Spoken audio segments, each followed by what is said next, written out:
2 days after my terminal diagnosis, my fiancé packed his bag and vanished. 200 guests. Fully paid wedding. 12 days left. I went online and hired a complete stranger to be my groom, and his single condition shattered me. The morning Daniel left, I was still in my hospital gown. Not metaphorically. Literally. I had driven myself home from St. Catherine's Medical Center at 7:14 a.m. with a paper bracelet still on my wrist and a diagnosis folder sitting in the passenger seat like a second person in the car. Stage 4. Peritoneal. The kind of sentence that doesn't negotiate. I walked through our front door, set the folder on the kitchen counter, and made 2 cups of coffee the way I always did. 1 black for me, 1 with oat milk, and 2 sugars for him. I stood there in that gown, barefoot on cold tile, waiting for the kettle, thinking he is going to fall apart, and I am going to have to hold him together while I process the fact that I am dying. I was already composing the words in my head, the tender ones, the careful ones, the ones designed to keep his fear from swallowing him whole. He came downstairs at 7:41 a.m., read the folder while I watched, turned 2 pages, stopped at the prognosis section, set it down, and then he said, "I'm sorry, I can't do this." He whispered it, like he was apologizing for stepping on my foot. I stood there with 2 cups of coffee and listened to the sound of him pulling his rolling suitcase out of the closet upstairs. It had a broken wheel we'd been meaning to fix. I listened to it drag and catch across the hardwood all the way down the hall, all the way to the front door. He didn't take the coffee. He didn't look at me when he left. His name was Daniel Reeves. He was 34, worked in corporate law at a firm called Hartwell & Cross, and he had the kind of face people instinctively trusted. Square jaw, easy smile,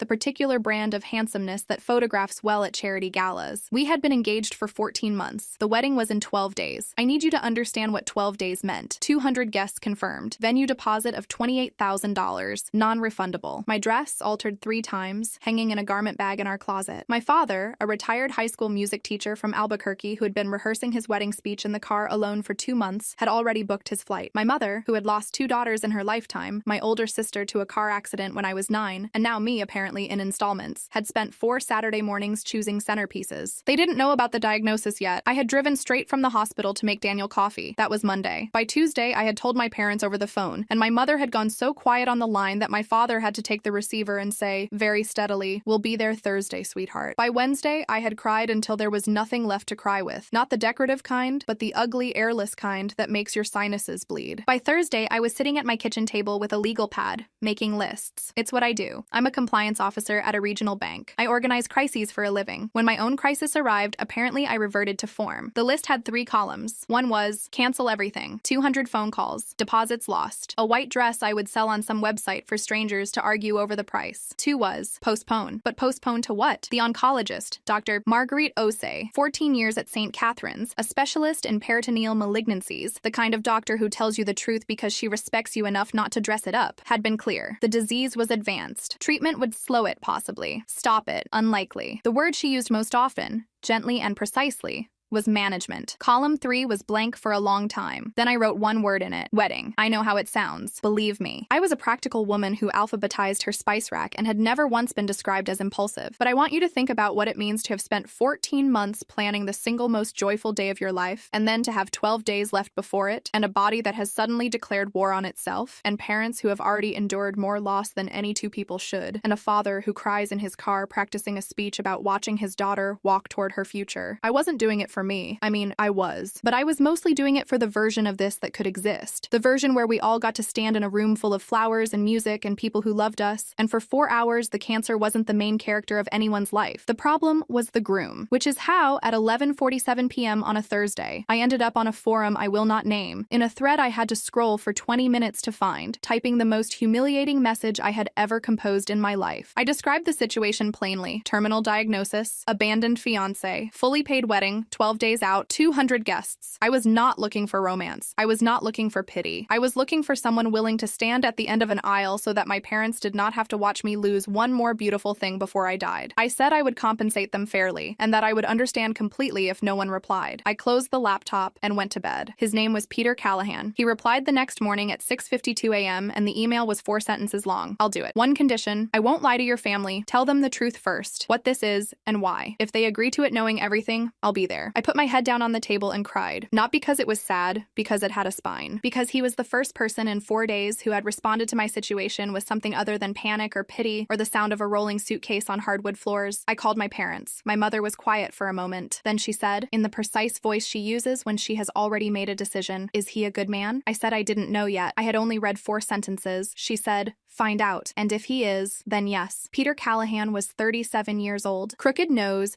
slightly off-center, the kind of face a photographer would call interesting rather than handsome. Kind eyes, not soft exactly, but attentive, the kind that notice things. He had spent the last 9 years working as a hospice nurse at Covenant Care, a palliative facility in the city, which explained, I think, why he had responded the way he did. He was accustomed to people in impossible situations. He was accustomed to being present in them. He came to dinner on Sunday, 6 days before the wedding. He brought white hydrangeas for my mother, which she put in the good vase. He brought a firm handshake for my father, and he sat at our table and ate her chicken and answered questions without performing. He didn't try to be charming. He was just steady, present. He said I don't know when he didn't know, and I think so when he was uncertain, and he made my father laugh twice, which is not easy. At the end of the meal, my father put down his fork and looked at him. Why would you do something like this for a stranger? Peter was quiet for a moment, not composing a polished answer, actually thinking. Then he said, because if I were her, I'd hope someone would. My father looked at his plate for a long time after that. Here's what I did not yet know on that Sunday. 3 days before the wedding, I had borrowed Daniel's laptop to print something, my insurance paperwork because of course, and his email was open. I wasn't looking for anything. I want to be precise about that. I was printing a document and the screen was there, and his inbox was there, and the subject line of one email said, Whitmore Trust, Inheritance Trigger Clause. I sat down. The email was from a lawyer at an estate firm named Henley and Moss, a man named Jeffrey Crane, Esquire, who had apparently been corresponding with Daniel for 4 months. The trust in question was my grandfather's, a family arrangement I had always understood to contain some conditions, but had never closely examined because it had never seemed relevant to my daily life. The relevant clause, as Mr.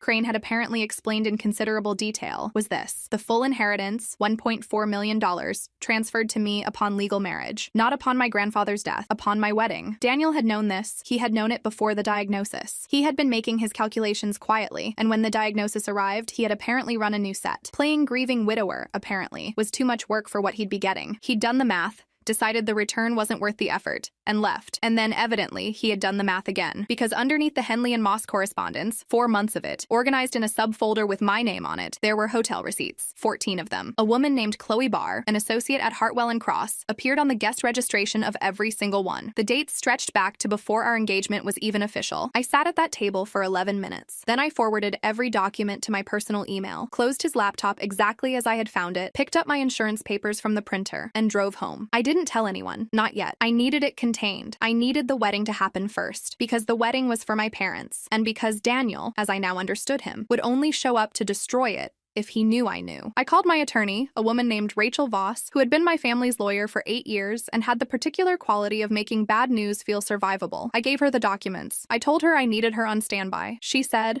understood, in that clipped way of hers, and I believed her. The wedding was on a Saturday. The venue was a restored estate called Whitmore Hall, which, given the name of the trust, struck me as a dark joke the universe was telling at my expense, with tall windows and oak floors, and a ceremony room that held 200 people without effort. My dress was ivory lace, not white. I had always thought white was a little earnest. I walked down the aisle on my father's arm. Peter was at the altar in a charcoal suit, and when the doors opened and he found my eyes across the length of that room, something about his stillness made the thing that had been wound tight in my chest for 2 weeks ease, very slightly, open. He didn't smile with the performance of someone playing a role. He just looked at me the way you look at someone you're relieved to see. For one perfect moment, the cancer wasn't the loudest thing in the room. Then the back doors opened. He didn't walk down the aisle. He performed down it. Daniel Reeves, in a suit that looked like he'd pulled it from a bag in his car, which given the state of it he probably had, stopped halfway and dropped to his knees on the white runner, hands clasped, actual tears or something that passed for them in the light. His voice carried, because he projected, because he had spent 34 years being the most important person in every room he entered. Sarah, please. I made a mistake. I panicked. I love you. You know I love you. And you cannot marry a stranger. Please. 200 people went completely silent. I saw his eyes move, just once. A quick cut to the altar, to Peter,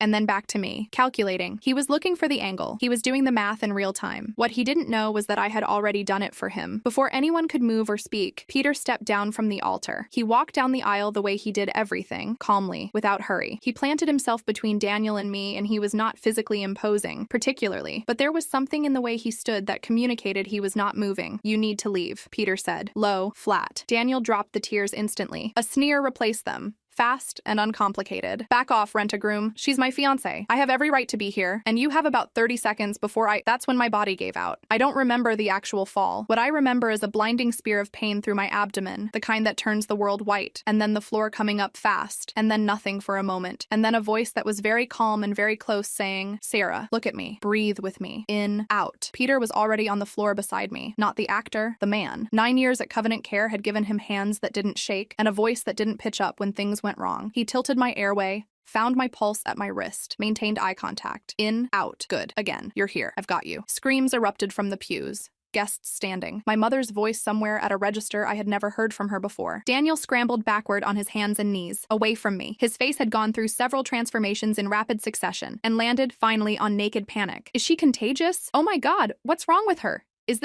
Oh God! He pressed himself against a pew. The paramedics arrived in 11 minutes. 2 of them, Elena Ruiz, EMT, and her partner Marcus Webb, had clearly dealt with wedding emergencies before because they moved without drama, asked precise questions, got me stable with a speed that I found genuinely impressive. They determined it was a stress collapse, not the disease itself, the 2 weeks of suppressed terror choosing that moment with unerring timing to cash in. My father, in the chaos, had moved toward Daniel. He didn't yell. He didn't make a scene. He put one hand on Daniel's shoulder, leaned in very close and said something in his ear. 4 seconds, maybe 5. Daniel went white and ran. I would find out later what my father said to him. He told me about it 3 weeks later, very quietly, over dinner. He had said simply, "I know about Henley and Moss, and I know about Chloe Barr, and so does Rachel Voss. Leave now, or stay and let everyone in this room find out in the next 60 seconds why you came back." My father, the retired high school music teacher, who had spent 2 months crying in his car over a speech. I have never loved him more. Marcus and Elena helped me to my feet. I smoothed the skirt of my dress. The lace had not torn. The flowers were still in my hair. Peter was standing 2 feet away, and he looked at me with that same attentive, undramatic quality he'd had at Sunday dinner. "Ready to finish this?" I said. He offered me his arm. "I've been ready since I read your email." We walked back to the altar together. The officiant, a woman named Diane Cho, who had been doing ceremonies for 19 years and had clearly seen things because her expression was one of serene, professional calm, waited for us. The room settled. My mother was in the front pew with her hands folded in her lap, and she looked at me with the particular face she reserves for moments of profound relief. At the altar, Peter went off script. He took both my hands and he turned slightly to face the room, and he said it loud enough for everyone. "I want to say something I didn't plan to say. When Sarah contacted me, she was honest about what this was, and I respected that. But I want to be honest about something too. Somewhere between the late-night calls and the Sunday dinner and watching you handle everything you've been handed without once asking for permission to fall apart, you stopped being a job. I don't know what tomorrow looks like. Neither do you. But I know that you are the kind of woman a man runs toward, and I promise you, in front of everyone here, that I am not going anywhere." There was not a dry eye in the room, not one. My father, in the front row, pressed his fist briefly to his mouth and looked at the ceiling. Rachel Voss filed the paperwork with Henley and Moss the following Tuesday. The Whitmore Trust Clause triggered upon legal marriage, which had now occurred. The inheritance transferred $1.4 million into an account in my name alone, because Daniel was not my husband, had never become my husband, and the legal documentation of that fact was now complete and unambiguous. Daniel, for his part, had retained his own attorney, a man named Kevin Park at a smaller firm, who sent Rachel a letter implying certain claims about undue influence and fraud. Rachel sent back a single-page response with copies of the 14 hotel receipts, the 4 months of Henley and Moss correspondence from Daniel's email, and a brief note explaining that she looked forward to whatever proceeding Mr. Park felt was appropriate. We did not hear from Kevin Park again. 3 weeks after the wedding, Daniel's managing partner at Hartwell & Cross, a woman named Sylvia Brenner, whom I had met twice at firm events and remembered as someone who did not suffer nonsense at any altitude, called Rachel directly.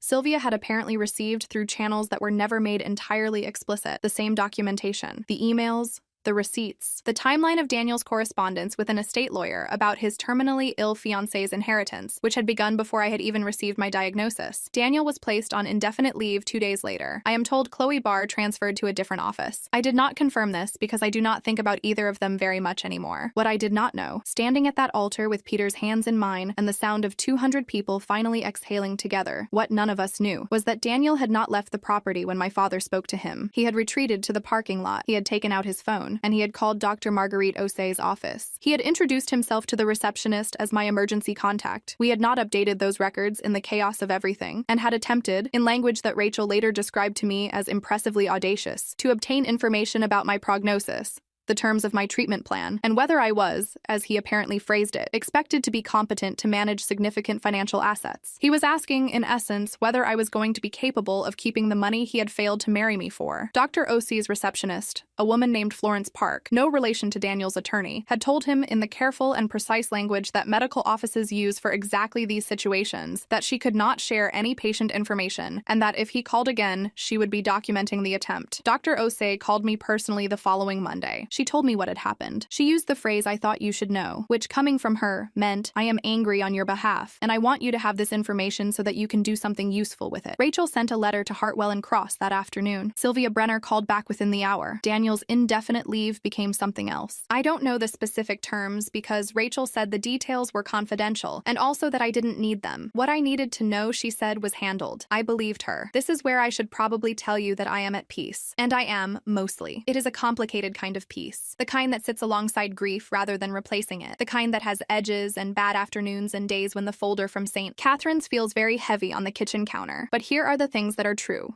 3 months later. My parents stayed for 6 weeks after the wedding. My father made breakfast every morning, and my mother rearranged my kitchen the way she always does. The passive reorganization that means I love you and I cannot fix the thing that is actually wrong, so I will fix this. I let her. I always let her. Dr. Osei has me on a treatment protocol that she describes as aggressive and realistic, which I appreciate because she knows I cannot stand euphemism. There are hard days. There are also good ones. Last week was more good than hard, which is the direction I prefer. Rachel completed the trust transfer in full. The $1.4 million is in a managed account that she helped me structure. Some of it will go to Covenant Care, Peter's facility, which feels right. Some of it is for my parents, arranged in a way that does not require anything from me after the fact. The rest is mine to use while I have time to use it. And Peter Callahan, who replied to a stranger's desperate message at 6:52 in the morning with 4 sentences that had a spine. He still comes to dinner on Sundays. He brought hydrangeas again last week. Yellow ones this time, because my mother told him once that yellow was her favorite color, and he remembered. He and my father have a running argument about a particular baseball team that I do not understand and do not want to. He still works at Covenant Care,